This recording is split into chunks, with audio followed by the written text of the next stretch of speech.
జై హో పత్రిజీ. మన చుట్టూ ఒక కాంతి గోళం ఏర్పడుతుందంట, గమనించండి. మూడవ డైమెన్షన్లకి సంబంధించిన 6 ముఖాలు షడ్భుజి నక్షత్రం స్టార్ షడ్భుజి ఏర్పడుతుంది. ఈ 6 ముఖాలను అనుసంధానం చేసుకొని ఒక్కొక్క కోణానికి 4 కోణాలు చొప్పున ఏర్పడతాయి. నీలి ఆకుపచ్చ రంగుతో కూడుకున్న లైట్ యొక్క ఫ్లోరోసెంట్ ట్యూబ్. ఇది హృదయ చక్రం వద్ద, ఈ అనాహత చక్రం అంటే ఆకుపచ్చ రంగుకు సంబంధించింది. ఈ నీలి ఆకుపచ్చ కలర్తో హృదయ చక్రం నుంచి శరీరం అంతా వ్యాపిస్తుంది. ఇది స్త్రీలలో వేరుగా, పురుషులలో వేరువేరుగా ఉంటుంది. గెలాక్సీ స్థాయిలో మన యొక్క శరీరం స్థిరీకరించేందుకు సహకరిస్తుంది. అంటే స్థిరంగా ఉండడానికి సహకరిస్తుంది. ఇది అన్ని డైమెన్షనల్ స్థాయిల్లో మనకు అందిన ఒక గిఫ్ట్ లాంటిది, ఒక బహుమతి. 9వ ప్రోగు DNA, అందులోని అగ్ని అక్షరాలు యాక్టివేషన్కి వస్తాయి.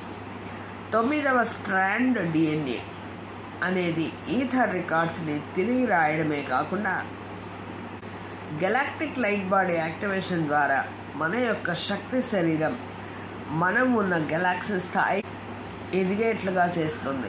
మరి 5వ point inter galactic light body activation. ఇంతకుముందు గెలాక్టిక్ లైట్ బాడీ యాక్టివేషన్, ఇప్పుడు inter galactic light body activation.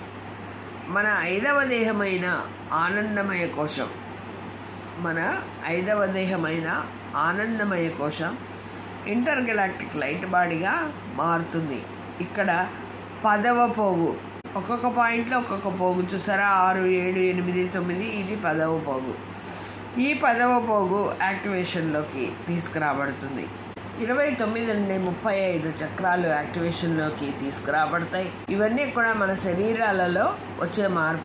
భగవంతుని దివ్యశక్తి అయిన 5వ శరీరంలోకి ప్రవేశిస్తుంది. 3rd నుంచి 5thకి ప్రవేశిస్తుంది.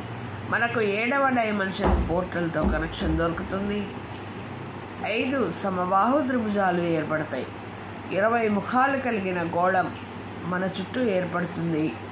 మన యొక్క అణువులు, పరమాణువులు పూర్తి స్థాయిలో ప్రకంపిస్తూ సోలార్ క్రిస్టలియన్ క్రీస్తు కాన్షియస్ చైతన్యంలోకి మారిపోతుంది. క్రిస్టలియన్ క్రీస్తు కాన్షియస్లోకి మారిపోతుందట.